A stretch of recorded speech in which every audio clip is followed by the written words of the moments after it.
Welcome back to the weekly chat, everyone. I finished Whole Cake Island. All of it. In like a week. I didn't have time for anything. Neglected my girlfriend, neglected my child. Sorry to the two of you. You'll never see this video, so it doesn't matter. But I finished it, and I do want to talk about it. I am not 900 episodes in, so I guess this is a bit of a premature video, but premature is my middle name. Wow, that's really bad. Take that however you want it to be. You guys want to see a magic trick before I start?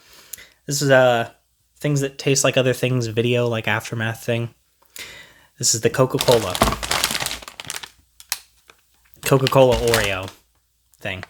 And look at this. A perfect peel on the cream.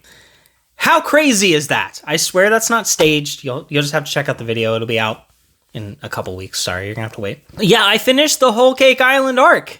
That pacing was something else. Okay? I think I pace myself better when I'm dealing with a disgruntled customer at work. And I kid you not, I don't pace myself well on that. I get quite flustered. I'm a flustered individual when I face adversaries. Which kind of like Luffy, like the dude just gets mad as soon as everything just like someone stands in his way. He's just so mad about it. It's funny. I love the arc overall though. I might just change the format of the videos to when I finish an arc. I'll go ahead and make a video on it. But who knows? Guys, Whole Cake Island was pretty freaking good. I definitely see how Big Mom goes and follows them to Wano in order to pair up with Kaido to try and kill Luffy. Sorry, Big Mom. Not gonna happen. Luffy's got that Zenkai boost going on, okay? If those of you that have seen Dragon Ball Z, those of you that know the Dragon Ball franchise, you're aware of what the Zenkai boost is. And if you're not, whenever someone gets beaten up, that's a Saiyan, and they manage to recover from it, they come back stronger. Luffy straight up just doing that. Like, adapting in battle, he's like hit too. It was a great arc overall because it really showed Luffy growing, even in the moment. The 2-year span had him grow in power quite a bit, but this was on a whole nother level. He was adapting in the fight, and finally, I got to see something that I had been longing for. I actually talked about it in the last video, where up until this point, Luffy had not really won a battle after the time skip on his own. He had constantly received help here and there, like the first time he got 4th gear done against Doflamingo. He needed help because he lost 4th gear and needed to be protected for 10 minutes. Something like that outside interference, like, don't get me wrong, like, that's whatever. It's its own thing. But it's not a proper one-on-one fight where they're winning with their own merit. And I don't think that is a negative thing. I really have to reiterate that. I'm not disappointed by any means. Because the fact of the matter is, in a lot of anime, and a lot of shonen anime, it's a team effort that's going on. Like, going back to Dragon Ball. You go to the Tournament of Power, in Dragon Ball Super, Goku didn't win that thing himself. It was a team effort. Everyone participated. Well, mostly everyone. Sorry, Krillin. You performed admirably out there, Krillin. I'm not too upset about your loss. Think you should tell that to your face. The fact of the matter is that was a team effort. This is a typical thing. But in anime like Yu Yu Hakusho, when the Dark Tournament rolled around, you finally got to see Yusuke shining on his own. At least for a good long while. Where it was his own merit, his own power that was starting to overcome Toguro? Is that what his name was? Which is awesome. You love to see that. And it's also him improving during the fight. Becoming a better fighter himself as he's learning from his own enemy. That's intelligence. Like, Luffy is a bit of an airhead, but he is also a very competent fighter. And I love to see that in this arc because he fought Katakuri. Dude didn't have to do it. He absolutely could have gotten away with not doing that fight whatsoever, but he heard tell. That was the strongest of the Sweet Generals. He was literally the second strongest person in Big Mom's entire arsenal, next to Big Mom herself. So if he could beat Katakuri, that means that maybe he could actually contend with Big Mom. What kind of a person would he be if he had to turn tail and run from the second strongest of the Big Mom pirates? If he can't beat that guy, he could definitely not beat Big Mom. So he stood his ground and he learned during the battle. He became more powerful. He listened to Rayleigh's teachings about how even in battle, that's when your skills will really progress. And so because of that logic, I think that he's going to start rapidly growing in power because he's going to be facing insanely strong people from here on out. Not really many weaklings to be facing Luffy anymore. A lot of them are outright afraid of him. He's got such a reputation about him that despite him being like a goofy little, 20-year-old boy or whatever, 20-year-old boy, 20-year-old man, like just a goofy rubber man with a straw hat, like that's not intimidating at all. He's got a smile on his face. Like, people are afraid of him. His reputation does precede him. So despite appearances, people don't underestimate him anymore. And that went double with Katakuri. The fight, oh my gosh, it went on forever, first off. It really did.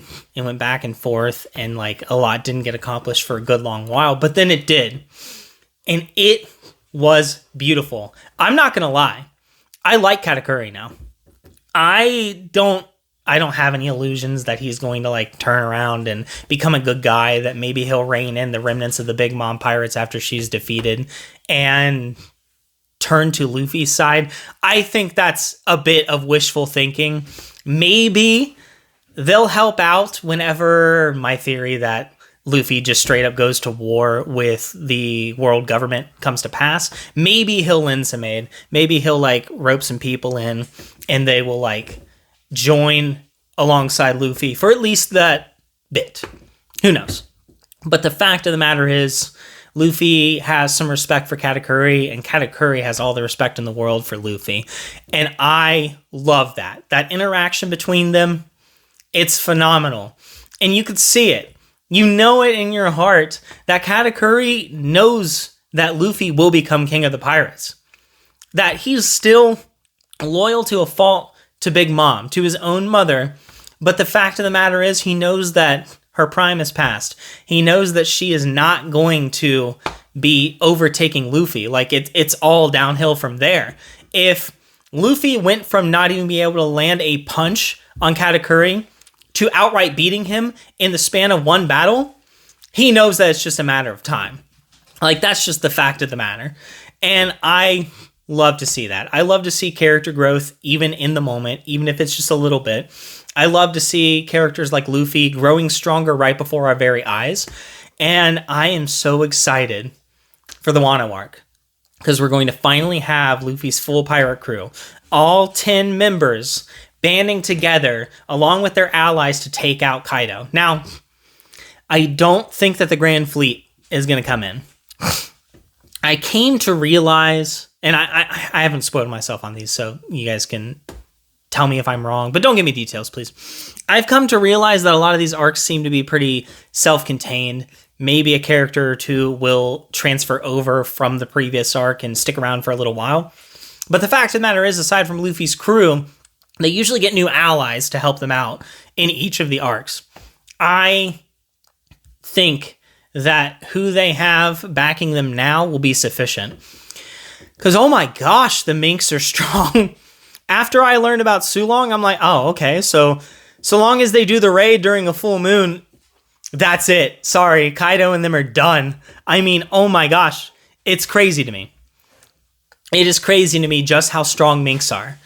Like, you had one of the Musketeers. Goodness, I can't remember her name, the bunny woman.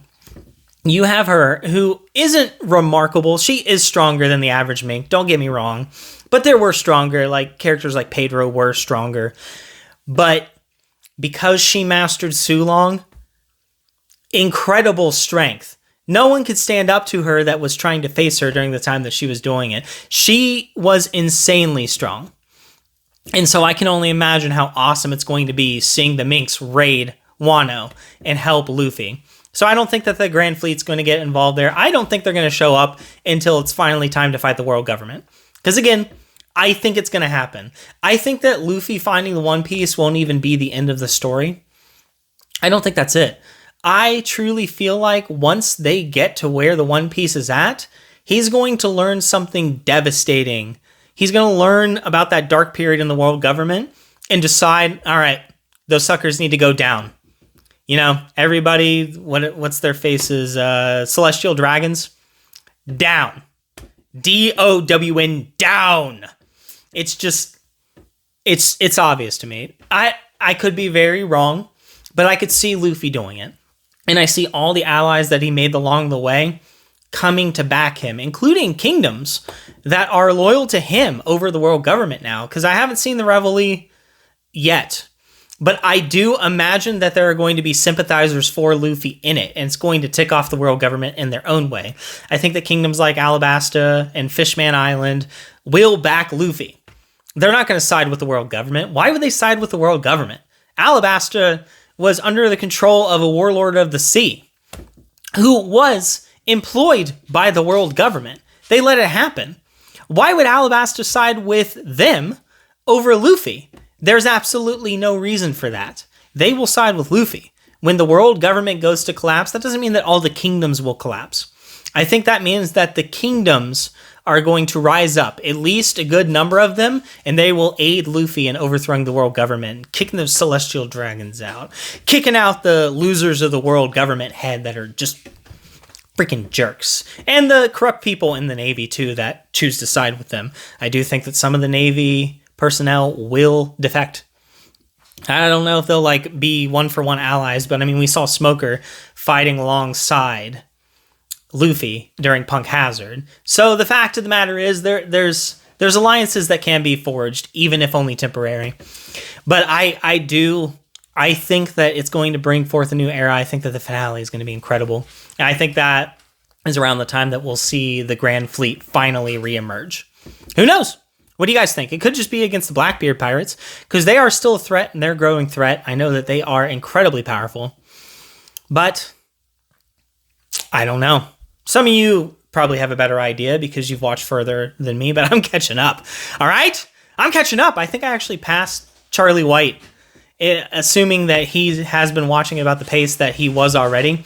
I think that I've passed that sucker up by now in episodes. So take that, Penguin Z0, you big old nerd. But thanks for watching, everyone. Please leave a like and subscribe. Check out this video here. It's a funny skit because I'm a funny guy.